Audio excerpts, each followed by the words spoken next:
Welcome, everyone, to Positively Trek. I'm just one of your hosts, Dan Gunther. With me, as he is every week, is Bruce Gibson.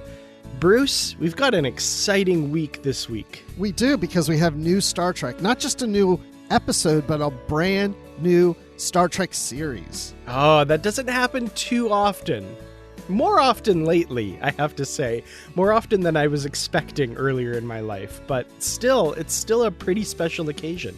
It's a huge occasion. Again, I mean, we've talked about the past, and I just remember after 2005, will we ever get new Star Trek again? Then we got some movies, but it's like, will we ever see Star Trek on TV? And not only have we been getting Star Trek on TV, but we've been getting multiple new series in the last few years, and that I never expected. Yeah. Now, this, we're talking, of course, about the premiere, the debut of Star Trek Prodigy, which is now the fourth new Star Trek series currently on the airwaves or on the streaming waves, or however you want to say it these days. The fourth of 5 new series. So we're still going to get another new one in the near term next year with Strange New Worlds. But we want to focus today on Star Trek Prodigy because in today's episode, we are going to be talking about the premiere episode of that series, Lost and Found. So stay tuned for that discussion. We're going to do that a little later. Before that, though, we do have a couple of small news items that we do want to mention in this week's episode. So first of all, we've talked a little bit in the past about the Star Trek documentary series, The Center Seat, upcoming on the History Channel, and we now have an air date, an official air date for the beginning of that, which is this week, November 5th. So if you are in the market for lots of Star Trek, we've got a new TV series on and a new documentary series starting right away. So, Bruce, I want to talk a little bit about this. First of all, you weren't that impressed with the trailer for this series. That said, are you going to be tuning in on November 5th? The answer to that question is yes. I will tune in November 5th because, you know, I don't really judge things by trailers for the most part. So I know what they were trying to do with the trailer to try and make it like, ooh, there's some controversy. There was some steamy stuff going on behind the scenes. Got to check that out. But I'm more impressed with the press release. That got me more interested because it felt more straightforward as going through the history of Star Trek in the past 55 years and taking an in-depth look. So, yeah, I'm going to definitely check it out. Maybe not Friday. It's, November 5th, which is a Friday night for me. I might watch it that night. But if I don't see it that evening, I'll definitely watch it that weekend. All right. Well, I'm excited to talk about our thoughts on that maybe on the next episode or an upcoming episode for sure. It's a 10-part documentary series. Like I said, it debuts this Friday, November 5th, 2021. And the series is hosted by Gates McFadden and executive produced by her as well. That's pretty exciting. I love her, of course. And to see her in the host's chair will be kind of interesting for sure. Now, there's something interesting here. It says 6 additional episodes also available on network subscription video service History Vault. So, Bruce, you're in that industry. Have you heard of the History Vault? This is kind of a new one for me. I'm not really familiar with History Vault until this came out, which surprises me that I haven't heard about it, but I haven't looked into it to see when it launched. But this doesn't surprise me because even where I work, we're always looking to create these new subscription services that are complements to your networks.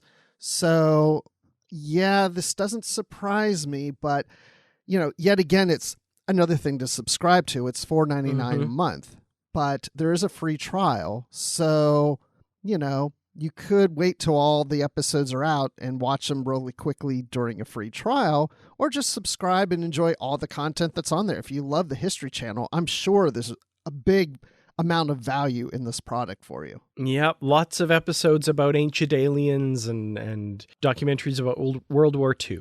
That's kind of what I associate the History Channel with. I don't know if that's fair or not, but I haven't watched a lot of History Channel in a long time. But, you know, if you're really into the History Channel, that would be an interesting service to subscribe to. So I'm sure they will definitely find their audience. Let's move on to another bit of really positive news, I think, for the Star Trek franchise, and that is the Saturn Awards, in which Star Trek Discovery and Star Trek Picard picked up 3 awards recently. So, first of all, Star Trek Discovery won for Best Science Fiction Series, which is huge. I mean, they were up against Doctor Who, Lost in Space, Pandora, Raised by Wolves, and Westworld. So some heavy hitters there. Really happy to see Discovery win that prize there. I'm actually surprised that they beat out Westworld. Believe me, I'm not complaining. I agree with their choice. Yeah, for sure. Well, very well deserved. There's a great tweet by Michelle Paradis, the executive producer and co-showrunner. She tweeted, "From the entire Star Trek Discovery family, thank you, Saturn Awards, for this incredible honor. What a privilege to be able to accept this tonight on behalf of Paramount Plus, CBS TV Studios, Alex Kurtzman, and our amazing writers, producers, directors, cast, and crew." So huge congratulations to Discovery there. They also, I should say, beat out Star Trek Picard, which was also nominated in that category. But Picard did pick up an award. Patrick Stewart won for his work on the first season of Star Trek Picard, beating out another big group of heavy hitters. So congratulations to Patrick Stewart there as well. But that wasn't the end of the awards for Discovery either, because Doug Jones won for Best Supporting Actor on a TV series. So great to see Star Trek being recognized with the Saturn Awards here, which are for science fiction, television, and that sort of thing. So huge wins for our Star Trek family members. I'm looking at a picture here of Doug Jones at the awards. He was actually there to accept his award. He's wearing a really cool outfit there. It kind of takes me back to my days of high school when I was in the marching band. But it's cool. I like it. Definitely. I always wonder, at these awards, people always ask, who are you wearing, right? Who's the designer of what you're wearing? And I wonder if he got those questions with this outfit. Yeah, is there a red carpet for this event? That's a great question. Yeah, I don't know, but definitely stands out from the crowd. I mean, he already stands out from the crowd because he's like 1.5 feet taller than everyone else there, but he definitely, with his outfit choice, I think really stands out as well. Yeah, I love the fact also that Star Trek beat out in some categories against Outlander, because my wife's a huge Outlander fan. So, But I see that Outlander did win. I think it was a Best Actress award went to an Outlander person, which I don't know who that is right now because I don't watch Outlander. But let me just say, almost every month, my wife says to me, "When does the new Outlander start? When's the new season of Outlander?" And I'm like, oh my gosh, like, I'm not the Outlander podcaster. I'm not on Positively Outlander. She's always asking me about Outlander. So the Outlander actress did beat out Sonequa Martin Green for Best Actress. Now, Martin Green did win the Saturn for her work in the first 2 seasons. So she was beat out this last season, unfortunately. But, happy news for your wife and her love of Outlander, though. Absolutely, yes. And I'm glad Sonequa won before. So we're sharing the love throughout all the different shows. Absolutely. Well, with that, that's kind of our little bit of Star Trek news this week. Tune in every week for the main Star Trek news items each week. And following that will be our review of the latest episode of new Star Trek airing. And of course, this week we have a big one with Star Trek Prodigy, Lost and Found, the series premiere. So we will be right back with our thoughts on that episode. Thank you for listening to Positively Trek, and we want to give a shout out to our patrons on Patreon, including Carl Morris, Joyce Marin, Jim Stoffel, Dave Garcia, Rick Young, and Paul D. Kinnear. We want to thank you for your contributions to the podcast. Now, if you would like to be a patron on Patreon, you can join us at patreon.com/positivelytrek, where you get early access to episodes, exclusive content, shoutouts, and associate producer credits. So thank you again for listening, and now let's fly. So it was just chance you escaped at the very moment Fugitive Zero sabotaged the manacle antenna? Whoa, now, hold up. Is this what this is about? You think I'd hitch my fate to some rebel fighter? I know you'd do anything to get out of here. Fess up. You two are in cat boots. What's so funny? Cat boots? You mean cahoots? So, Bruce, here it is. We are finally going to be talking about the new episode of Star Trek Prodigy, the series premiere, Lost and Found. I gotta ask, how soon after this episode was available did you watch it? Oh, that's a good question. I'm trying to remember, because it was just yesterday. I watched it in the morning. I remember getting up and I had some things I had to do, and it was like, okay, I got to get these things done before I watch it, and that was my motivation to get these things done. So I would say an hour after I got up, I started watching it, and I also timed it so that my wife and my daughter, were off to work and school, so I would be uninterrupted. So I think it was around 8:00 in the morning. Oh, wow. That's awesome. Yeah. I went to bed really late the night before, and just before I went to bed, I was like, I'm going to check Crave and see if the episode's available. It won't be yet, I'm sure, but I'm going to check. And I checked, and sure enough, it was there. So I didn't watch the whole thing. I exercised some self-control. I was like, I'm going to watch it to the opening credits, and then I'm going to go to bed. And I watched it, and I was like, mostly I wanted to watch the opening credits because we've gotten that kind of leaked before, and I wanted to see it with the titles and stuff. And I watched the first little bit, and then it just had the title card and then went into the rest of the episode. So I didn't get to see the opening credits, but I still stopped it there. I still had some self-control. That's really good self-control. I don't think I could have done that. I mean, I could have, I guess, but as soon as I'd started, I'd want to watch the whole thing. Like, I guess what I'm trying to say is, was it hard to fall asleep? Because now your mind's got to be racing and thinking about it. I was thinking about it a bit, but I fell asleep pretty eagerly because I knew I'd be able to watch it in the morning. I think I fell asleep almost quicker because I was like, I want the morning to come so I can watch the rest of this episode. So let's talk a little bit about that little bit that I watched at first, the teaser / introduction before that title card. This part of the episode, this is the first glimpse we get of Star Trek Prodigy, other than like the pre-release materials and stuff. And it's pretty high action, high stakes. We were introduced quickly to our main character, or at least our main character for this episode, Dal, and his circumstances. He's a prisoner of this labor colony, basically, and he's trying to escape. What did you think of this whole sequence, and did it get you pumped for the rest of the episode? I knew you were going to ask me this question, and I already know the answer to it. So it did get me pumped. I was already invested in the story right away, and I was enjoying the action scenes, but I was getting that feeling that I get when I watch Star Wars stuff. It felt very Star Wars to me, especially when he's being chased and he's trying to maneuver through things and try to get through the doors that are closing.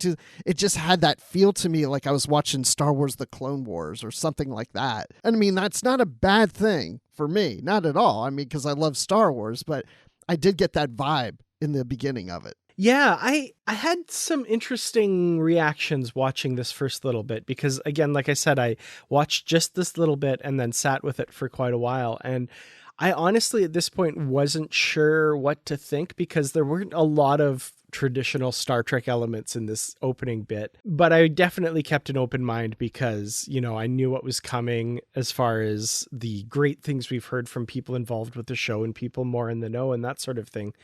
What I found interesting about this sequence, especially since, of course, we're a Star Trek podcast and we pay attention to every little tiny bit of news that comes out, we get brief glimpses of almost all of the main characters in this sequence. Just very briefly, we see Rock Talk, we see Jankum Pog, Zero, and Murph as Dal is kind of making his way through. So that was kind of fun to pick that out and know that there's more to come with those and stuff. So yeah, at this point, I'm kind of going, I'm not sure how I feel about this yet. Not negative, no negative feelings, but just kind of like, I need to see more. So it was, like I said, tough to turn it off and go to bed because I did definitely want to see more at this point. You're like, I don't know what I think about this yet. Maybe I should sleep on it. Exactly. No, I can totally see what you're saying because, like I said, I was feeling that Star Wars vibe. I'm going right into the episode. I was going to continue watching it. But I didn't also, didn't think it was a bad thing because this is a Nickelodeon show, and this really is a Star Trek geared towards a younger audience. So you're going to want to have that kind of characters that are going to feel young and action and kind of bit of fantasy to it. And Star Trek is open to that. You know, we don't have to have a series that's based on the bridge of a starship exploring strange new worlds, right? I mean, this is a totally different take. This is non-Starfleet officers, so it's gonna feel different. Yeah, no human characters. That's interesting to me. That's one of the things that really piqued my interest early on about this series. That's something that's never been done. So let's talk a bit about the animation style, because I am just blown away by the animation in this show, the kinetic movement of everything, the design of everything.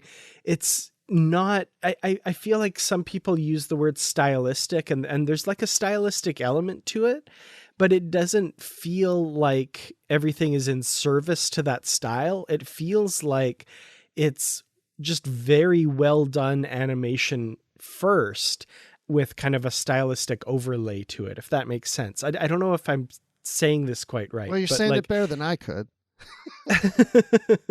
Yeah, it just feels like it's not like, oh, we have to make it look this way. It's like they're saying we need to make this look good and amazing and beautiful, and we'll also, you know, add our little stylistic flourishes to it, kind of thing. Yeah, I know what you're talking about. It's not going for a look that says, hey, if you see this character, you're going to know it's Star Trek. Whatever that look would be for animation. Of course, we had the animated series, and it doesn't look like that. But I remember when we had our first look at these characters and images, I guess, you know, earlier this year. And I even think I said back then, it kind of reminded me of, was it Star Wars or something? I think I did say that. Like, it just, I don't want to keep saying that. It feels like, okay, let me just put it up front right now. When I watched this episode, I did not walk away feeling like, oh, it feels like Star Wars. The beginning did to me, but I guess what I'm trying to say is it doesn't look Star Trek. You know what I'm saying? It has its own feel. It's got its own animation style, its own artistic approach. Of course, the starship that we see later looks like Star Trek, of course. But I like that it looks different, you know? It has its own identity. Yeah, I definitely appreciate that. And I was just blown away by the visuals and stuff. And we're going to jump all over this episode. So spoiler warning, of course, if you've not seen this, you should watch it before you hear our thoughts. But the views we get of this starship, it looks like a ship from a live action series. Like it looks real. It has weight to it. It feels very real, and just the surface details of it and how it moves and that kind of thing. Like, this didn't feel like a cartoon. It did not feel like an animated adventure. And by the end of this episode, I'm immersed in this and I'm in this world, and it feels as real to me as watching Discovery or Deep Space Nine or Voyager or something like that. Yeah. Does that make sense to you? Yeah, no, I agree. Especially, when you're seeing the ship fly around, it feels like I'm just watching, Discovery or any of the other Star Trek series. There's a lot of things in this episode that made me feel the Kelvin universe, the J.J. Abrams type movies, especially the music had that kind of feel to it. There's a bunch of different feels to it. Now that we're talking through it, it's a mix of things. It's like the old, the new, and some from other genres into here, and it's got its own feel to it. Yeah, and I'm digging that feel. Like, I'm really into it. So let's talk a little bit about the story. So we've been introduced to Dahl. He's a prisoner of the Diviner, this mysterious person who's in charge of this Tars Lamora place that he has all these prisoners at, and they're mining for something. We don't know exactly what. They're digging down to find something. And there's also this fugitive on the run, Fugitive Zero, and the Diviner wants this person. And of course, the Diviner's ultimate goal, we find out, is to locate this Starfleet vessel that'll become central to the plot by the end, the USS Protostar.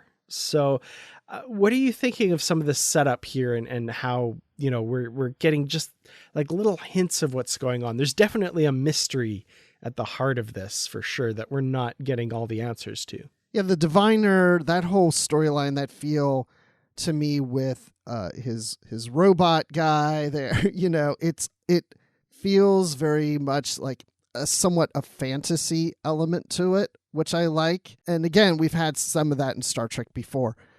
But then the whole search for this ship just has me wondering a lot of things. First of all, of course, it's the common thing that everybody's going to ask, right? Like, how did the ship get there? Why is it there? Why is he looking for the ship? How does he even know the ship is somewhere in there? Why is it taking them so long to find it? I would almost think there's some technology that they'd be able to scan, but it sounds like this area is fairly large, obviously, if a ship is buried in it somewhere. And then how does he know about the Federation? And because they're in the Delta Quadrant. There's just so many questions I have that I'm just kind of keeping them in reserve because I'm thinking, well, this was just the first episode. I'm hoping we get answers to these things as we go along. Yeah. There are a number of questions that I'm curious about. And I've kind of added a section at the end. And I feel like this will be a regular section on our shows. And it's basically predictions and theories. So we'll get to that. I don't know that I have any theories yet, but I have lots of questions like you do. So yeah, we have this character Dahl, and he gets teamed up with Rock Talk, who we'll meet later. We don't know her name yet, but basically she just communicates in deep-throated growls, because that's another thing that I thought was interesting is all of the prisoners are denied translator technology, and most of them can't communicate with each other because they're all different species and that sort of thing. So that lent an interesting kind of twist to what's going on here. And while they're teamed up together in the deep parts of the mine, there's this accident, and they discover the protostar buried inside this huge geode, basically. And we got our first glimpse of this Starfleet ship. And I thought that was really interesting how they did that, where we don't get to see the whole ship until the end. We just see this kind of saucer section and the ramp and stuff. What did you think of this first glimpse of the protostar here? Yeah, we didn't see the whole ship, like you said. I didn't really think about that too much now that you mentioned it, but I guess because I've seen it already, so I didn't really think that much about it. I think the thing that really stood out to me, which of course then we've seen also before the series premiered, is the stairs leading to the bridge and all the windows around the bridge. It just seems very vulnerable to me to attacks, But that is interesting how you're seeing from underside and you're looking up like it's this grand presence, like, wow, what is that? That's the reaction the characters give. And it's like they walk into the belly of the beast, of what this big, great thing is. And from their standpoint, it makes sense that we don't see the whole ship at this point because they can't see it either. It's a mystery to them. So keep it this grand thing until it takes off and flies off, and that's when it makes its reveal. It's like, here it is in all its glory. So it's a great way of introducing the ship and then portraying it later as it flies out into space. Yeah, that reveal was, I thought that was gorgeous. I loved that, as we just get little hints of it, and then we see it in all its glory, and then we get that gorgeous shot of it flying through the waterfall, and it's just some beautiful and everybody's cheering it on. Yay! I love that. That was great. I want to talk a little bit about a character we haven't mentioned yet, and that is Gwyn, the Diviner's progeny, his daughter, or some relation like that anyway. She's got kind of a position of authority, sort of, in this place, but you get the feeling that she's just as much of a prisoner as the others are, right? She can't leave either. She's a part of some master plan that the Diviner has that he hints at a little bit, but we don't really get elaboration on that. What did you think of Gwyn? She's a really mysterious character, and I'm really eager to learn more about her. Gwyn reminds me of, and I'm assuming she's a teenage, late teens age range, somewhere in there, where she's always been imprisoned in her home. This is her home. And she's ready to break out because she's finding herself and who she is, and she's becoming an adult. And I feel that she is being held back, obviously, and she's feeling that, but also not knowing what's going on. And I think she looks at Dal and as kind of a friend, and he's talking about exploring. He's almost like the teenage kid that's like, hey, let's just get in our cars and we're going to go somewhere. And she's like, no, I have to stay here. I have responsibilities. I have chores. I would love to go out and just have fun with my friends, but I have chores to do. It almost has that sense to me, you know? And I think she's probably the most complex character that we're going to see in this series, because her race apparently is dying, you know, her species, she's the last of the two. And yeah, what is her relationship with the diviner? Is she really his daughter? What is it that he's planning for her? What does he need her for? I mean, he's sick, obviously, or something. He can't do much. So she's the person that I think he's relying on Hope to do whatever it is they're trying to do, I guess, to bring their species back. I don't know. I mean, because why does he need the ship? Yeah. And why does he need her? I mean, if there's just the two of them, I don't know how they can bring their species back unless he's just out for revenge. And he wants to use her for that. It's interesting you say that she represents hope, because of course the diviner has that line, hope has no place here. So it's interesting that, you know, there's this like evil quality to him that is, he's got these plans and that sort of thing. But to him, of course, he's not evil. He's got some end goal in mind that he needs Gwyn for. And like you said, yeah, they're the last of their species. That's obviously going to play in somehow for sure. And yeah, there's this awareness of the Federation. I think he says at one point that he wants to keep Gwyn from learning about the Federation as long as he can, or something like that.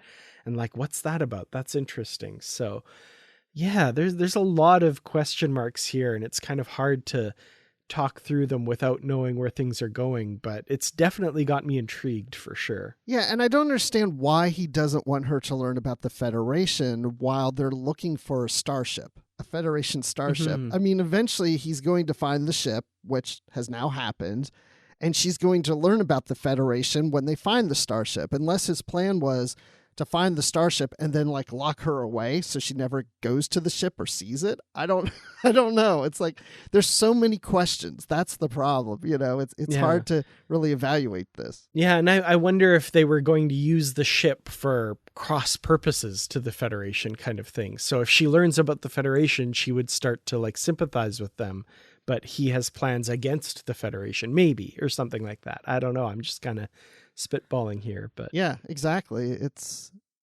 going to be an interesting season, and then it's going to end, and we're going to go, now we have new questions, and we have to wait a whole nother season for. Well, okay, so some of the other characters that we have here, we've mentioned Fugitive Zero a little bit, but they're a Medusan, who were first introduced in the TOS episode, Is There in Truth No Beauty? They're the species that if a humanoid looks upon them, they'll go mad. So they're inside some sort of containment suit or unit. In that original episode, Ambassador Kolos was the Medusan, and he was just kind of carried around, they were just carried around in a box. Yeah, which we see a similar box here. Yeah, we get to see that very similar box. That was kind of cool. I was like, oh, wow, they're really paying attention to the details and continuity here. And Zero, in the meantime, has constructed a suit for themselves, which, you know, is very impressive given that they had no hands. So, you know, I think that deserves some recognition there. Right. Well, okay, so that's the question I have then, because we see their suit, we have the arms, we have the legs, but when they're on the ship, the legs are missing. They're just floating. And when they're off the ship, the legs are back, and there's no explanation to that. And I was like, I kept wondering, was I missing something? Yeah, I don't know. I wonder if they're just like detachable and they were stowed in an overhead compartment while they were on the ship or something. I don't know. Yeah, I was wondering that myself. Because I thought, well, if they don't need the legs, then why do they have them? I don't know. I just noticed it was when they're on the ship, there's no legs. When they're off the ship, there's legs. I mean, it's the same thing as when you're outside, you're wearing your shoes. You're coming inside, you take your shoes off. I guess that's the reason. Yeah. Yeah, that just doesn't want to track anything on the carpet. That actually makes sense. Exactly. It's a cleanliness thing. I love that. So yeah, their part in the episode I found a lot of fun. Just the kind of frank way they have of speaking and that sort of thing. Like when the ship is falling initially and they're just kind of trying to hit buttons to try and figure out, and they manage to get the ship started and flying. It's like, oh, that's the correct button. Should make note of that. Or something like that. It was great. I love their dialogue throughout this episode. Yeah, all the characters are fun. I enjoyed them together. I think it's going to be interesting to see their dynamic as the series goes on. Well, we have the engineer, Jankum Pog, who's a Tellarite, voiced by Jason Mantzoukas, who I love. I just love this actor. And yeah, he's got some fun moments as well. You know, definitely one that I can see being a fan favorite of a lot of people as well. Very outspoken, kind of the one that yells a lot, I guess. Usually in this episode with enthusiasm, though. So he was a lot of fun, a really interesting presence here as well. I want to see Pog hanging out with Scotty. Those are two engineers I think would really drink it up and have a good time together. Rock Talk, of course, we've learned outside of the show that's not mentioned here, but she's a Brykar, a very young Brykar. And I love that reveal, even though we knew, of course, having seen trailers and stuff, but up to a certain point, she just growls and that sort of thing because there's no translation. And Dal calls her he and him because, big rock creature who's angry. But then when the translator gets activated on the protostar, of course, we have this young girl's voice coming from Rock Talk. I just, that juxtaposition of the huge hulking body with the small girl's voice, I thought that was perfect. I love that. I do too. And like you said, we knew that coming into this, that was the case. But what I loved about this episode is what we heard before the translators, as you were mentioning, the growl or whatever. Because to me, it's so funny to think that when the translator comes on, that Rock Talk actually has a little girl's voice. So when we hear like that, that is the sound of a little girl's voice for this species. Yep. So what does a big badass dude sound like? That's a great question. Yeah. Interesting. I loved that surprise of it. Like, of course, it wasn't a surprise when we hear her translated voice, but when we first see her and she growls and that's all we get. Like, for those of us who watched the trailers and, ate up every little bit of pre-release information, that was the surprise. I thought that was kind of fun. Yeah, that was the surprise for us. Yeah, that was a good one. I liked that a lot. And then she finds a companion at some point and she calls him Murph. And this is D. Bradley Baker's little blob creature character. So what did you think of Murph? Because this little blob of like toothpaste or whatever he is, I love him. All I kept thinking about anytime Murph made a sound, I kept thinking of D. Bradley Baker at the mic. Just trying to picture him trying to make all these little sounds and doing this. It's so crazy.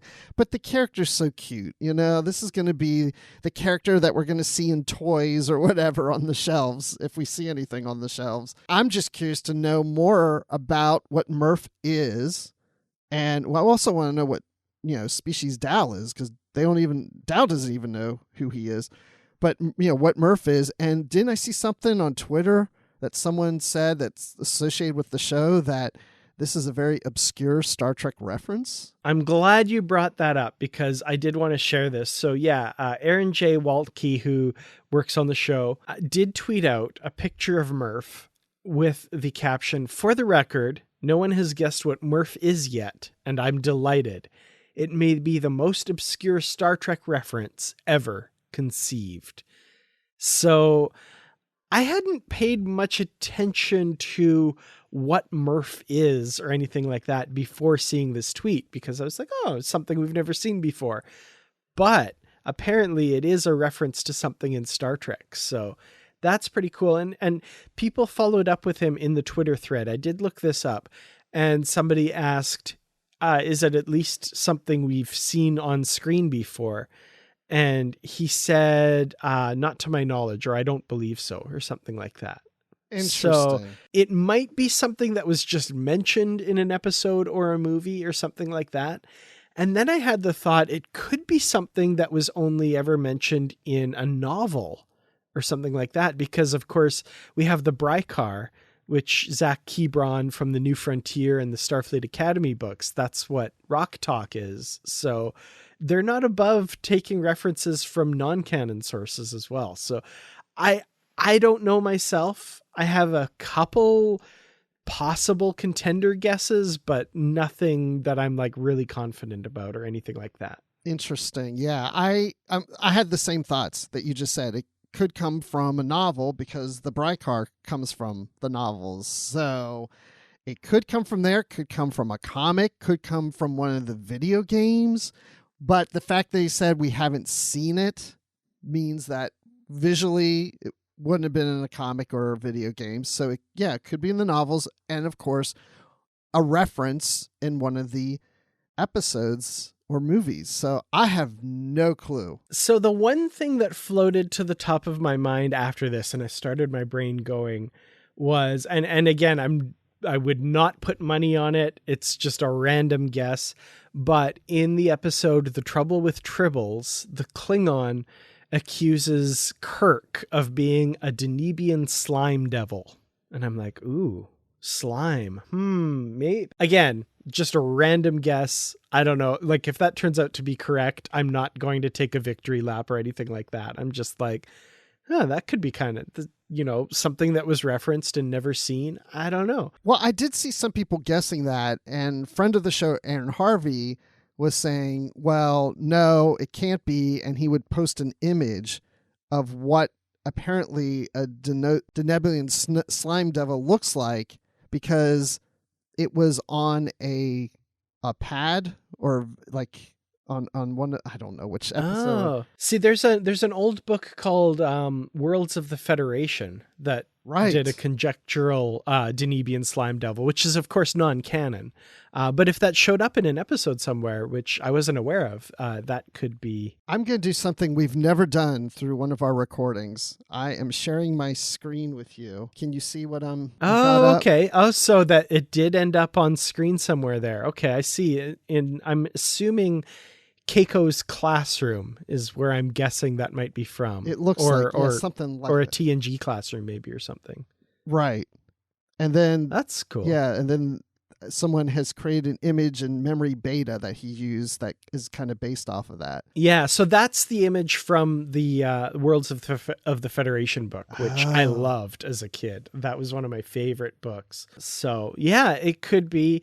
I know in the past they've said that like graphics on Elkar's stuff in the background weren't necessarily canon, but this one's a little prominent. I guess you could say maybe, but I don't know if they'd be beholden to that necessarily, because you can't even make out the words Denebian slime devil on that or anything like that. So, well, just the words devil, slime devil. I mean, it's like, it doesn't seem to fit, right? Yeah, but that's what makes it so great because this is such a cute little purry little tweety thing. And it's a devil. Like, it would actually be fun if that were true. Yeah, that would be kind of neat for sure. I don't know. That was just a random thought. Yeah. And well aware definitely of the previous designs of that creature. So yeah, I don't know. The one thing about this character, I will say, I was like, oh, cute, kind of background doesn't really do much and that sort of thing. But at like the climax of the action, when they're flying the protostar out and there's a bunch of debris that's blocking their way now falling towards the ship, they need to activate the weapons. And it's Murph who jumps on the computer panel and manipulates things and activates and fires the phasers. So Murph seems to know a little bit more than he or she or they are letting on.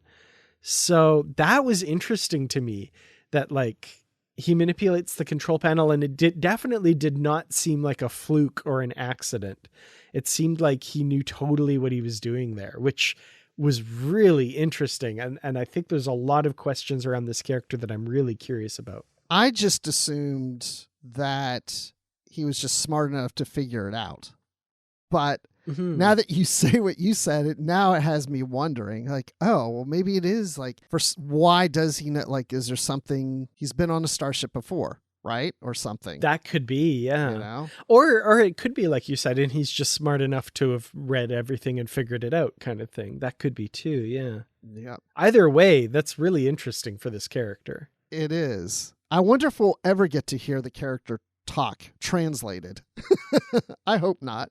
I remember seeing somewhere that his ability to communicate would grow over time, or their ability to understand him or something. So I don't know if that'll be like, we'll be able to get translated communication from him, or if it'll just be like an R2-D2 or Chewie type situation where certain sounds he makes, the other characters will know and respond to them, which that could be kind of fun too. Maybe we'll see C-3PO show up and translate for him. That would be fun. That would be fun. Or maybe we do know that Gwyn is very good with languages and learns. So maybe she'll be the one that starts to be able to communicate with him. Good call. That just blew me away, Dan. That just did it right there. Because why do you create this character that is really good at translations when you're on a ship that has a translator? What's the benefit of that? There's something they're going to use with that. And you're right. It could be that she's the only one that understands Merc or Murph. It's Murph, right? Or Merc. What is it? Murph, yeah. I got to get used to these names. Whole new crop of names that we all have to learn and stuff. So, yeah. Well, one character that we haven't talked a lot about yet is the henchman, basically, of the Diviner, this robotic creature called Dreadnought. What did you think of this guy? He seems, I don't know what to think of him yet. He's definitely got an evil side to him for sure, but there's more to him here, I think. He's got his own kind of agenda or something. Yeah, I'm not sure. I don't know if he's just a follower and he just does what he's essentially told, but he also does seem as if he wants to, he knows the mission and maybe he'll do it his way, what the goal is, and he might just not listen and take matters into his own hands. He's got his red eyes. He is quite interesting. And then, fighting Dal on top of the ship like that. I mean, it was just interesting seeing that fight with General Grievous. I haven't. Oh, wait, I'm sorry. Wrong character. That scene reminded me of General Grievous from Star Wars. I keep bringing up Star Wars, but hey, sorry. Yeah, I've seen people make that comparison. I have to admit, I didn't think of it until I saw somebody mention that. And I'm like, oh, yeah, okay, I could see that. I don't know. He was interesting. I'm curious to see more. It seems like he's got a lot of very interesting abilities, that kind of gun that he creates out of himself to shoot down the debris in front of the protostar. There's some hidden abilities that I'm sure we'll see more of there for sure. So, yeah.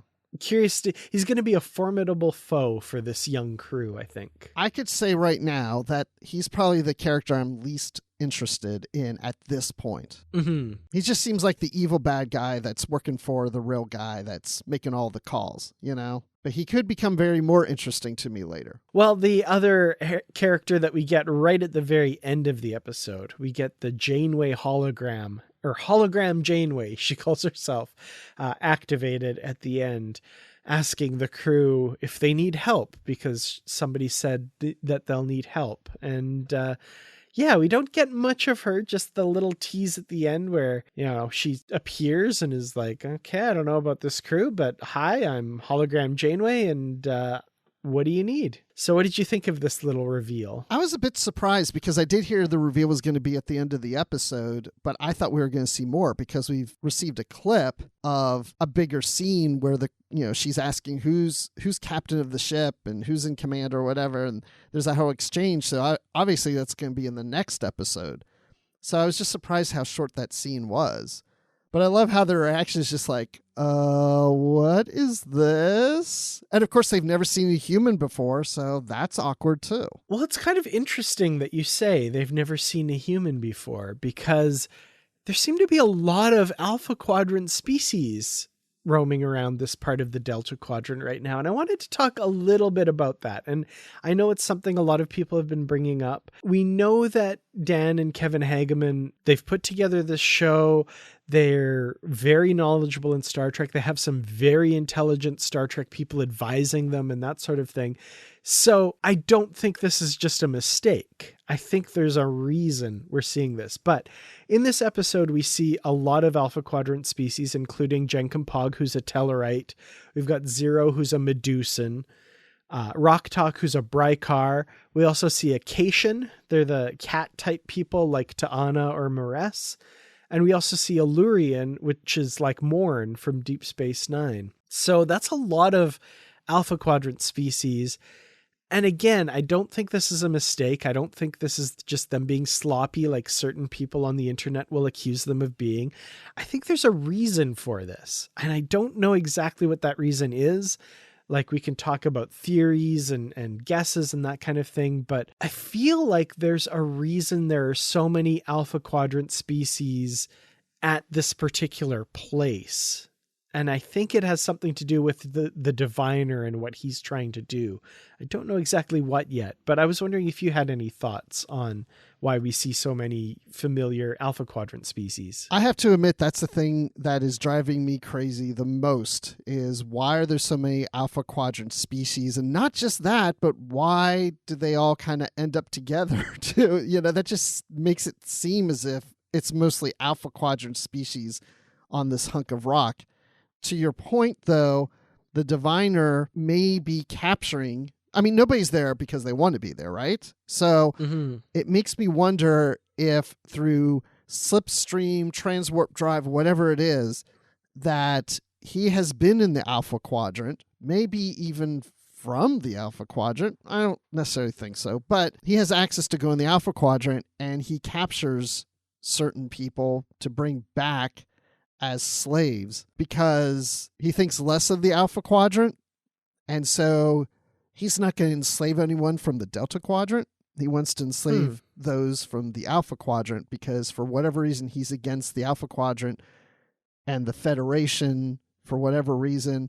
And again, the question is, why is there a Federation ship there too? That's the other character from the Alpha Quadrant, right? Why are there so many Alpha Quadrant connections to this place in the Delta Quadrant? And all I keep thinking is that he's bringing them there. There is one other thing, and I don't know if I'm just reading too much into this or not, but we get, of course, all these different alien species. They don't have translators, so they're all speaking different languages. Dal speaks a particular language that no one else does, and no one really understands him until there's a translator, except for Gwyn, who does speak to him in his native language. And there's a moment that I'm like, this is either just for the sake of the joke, they've kind of fudged this a little bit, or there's a deeper meaning there. It's when Gwyn says to Dal, "You've been in cat boots." And Dal says, "Oh, you mean cahoots?" And it's kind of funny. What if the language that Dal is speaking is English and he's originally from the Federation and grew up on a Federation world or something? Yeah, possibly. I think that's kind of getting back to what I was saying, is that all these species, the ones that we're not familiar with, also could be from the Alpha Quadrant, because we have not seen every species in the Alpha Quadrant. We haven't, right? So yeah. That's why I think, for example, Dal is going to go, he doesn't know who he is, and he's going to discover who he is when he gets to the Alpha Quadrant. He's going to find his people, right? Yeah. And yeah, it could be that the Diviner and Gwyn are from the Alpha Quadrant. And you're right. Maybe he was part of the Federation in some manner or had some interaction with the Federation. And it just, the only reason we're in the Delta Quadrant is he wants the ship. And that's where it is missing. And he had to go there to go find it. Yeah, it's just the cahoots cat boots thing was like, are they actually speaking English? Because I don't know. That would be interesting. Well, no, I thought that too, because it's like, well, wait, if they're just translating for us, the viewer, into English, then this conversation wouldn't make sense, right? Right. Yeah. Yeah. And I'm like, did they put that much thought into it, or is it just a little joke? And I lean more towards they put that much thought into it. Well, he does say something to Gwyn later about, or maybe it was before this, he's like, well, let's speak in standard since you seem to prefer that language. He refers to the language as standard. And I thought, yeah, that was the diviner said that. Yeah. Yes. Yeah. The diviner says to Gwen because they start speaking whatever language. He's like, let's speak in the tongue of standards, which you seem to prefer. And I thought, well, that's interesting. They call it standard because that's what they call it in the Federation. But again, I thought, well, maybe they just mean standard for that, or like standard in Delta, whatever. But again, to your point, they're going to give it more thought than that, the writers. Oh, for sure. Yeah. And there's little hints and stuff here for sure, I think. So, yeah, I want to see next week's episode. Yes. Soon. Definitely. Well, one thing that listeners will know about me is that I love little Easter eggs and references and that sort of thing. So I do have to say I loved this one little reference, and there's lots of references in this. First of all, I'm going to backtrack a little bit. I should mention when we first see the Kazon ship, when it lands, I was like, oh, that ship looks kind of Kazon. And then the guy came out and I was like, oh, it's a Kazon. So, nice attention to detail with the ship designs and that sort of thing. It was cool to see a Kazon again for the first time in ages. But the little reference that I loved was they mention a star cluster called Window of Dreams. And this was first mentioned in the Voyager episode Body and Soul. And that's I think, season 7 Voyager episode where the Doctor downloads himself into Seven of Nine's body because they're captured by aliens who hate and decompile holograms that they find. When Seven of Nine is with the captain of that ship, they're stargazing and they look at this star cluster. So I was like, oh, that's a nice little reference. Very, very, obscure reference there. Nicely done. So this Windows of Dreams is in the Delta Quadrant then? Yes. Okay. So how does Dow know about that unless he's from the Delta Quadrant? Well, he was probably at least in the Delta Quadrant when he was captured, I guess. I don't know. That's because I was saying earlier, he and these others could have been captured from the Alpha Quadrant. That's why I'm going, well, wait now, but if Dow knows about the Windows of Dreams, then he's familiar with the Delta Quadrant. So yeah, he probably is from there, or to your point, was captured there. I mean, because who knows what the technology is at this point that, now we're traveling from the Alpha Quadrant to the Delta Quadrant and back and forth, with transwarp drive, slipstream, whatever it is, because obviously we're seeing this Federation ship in the Delta Quadrant. So maybe it's not that uncommon now at this point that we're getting people going back and forth to these different quadrants. Could be, yeah. I don't know, but I did love the little reference there for sure. No, see, that's pretty cool. That's why I like talking to you and reading things online, because that's something I would have missed unless I looked it up myself. Fair enough. Well, let's get into, I guess, anything that we haven't talked about with regards to this episode. It's time for our final thoughts and maybe a rating for Lost and Found. I can't think of anything else I want to talk about. I'm sure I'll think of something later, of course. But no, I really like this episode. I liked it a lot. It is not your typical Star Trek episode. I don't like how I'm saying that, though, because I don't want it to be misunderstood. Like, this doesn't feel like Star Trek. That's not what I'm saying. Or I'm not really saying, oh, this is more Star Wars than Star Trek. I'm just saying it's a different approach to Star Trek, right? It's geared towards kids. It's a Nickelodeon production. It's not about non-Starfleet people. It's none of them are human, as you mentioned earlier. It's a totally different take on it, but it still feels like Star Trek. And I think it will start to feel more like Star Trek too, because as the cast, this crew in quotes, starts to learn more about the Federation and Starfleet, we start to hear more about those ideals and such. And as we go to the Alpha Quadrant, we'll see things that even are very familiar to us.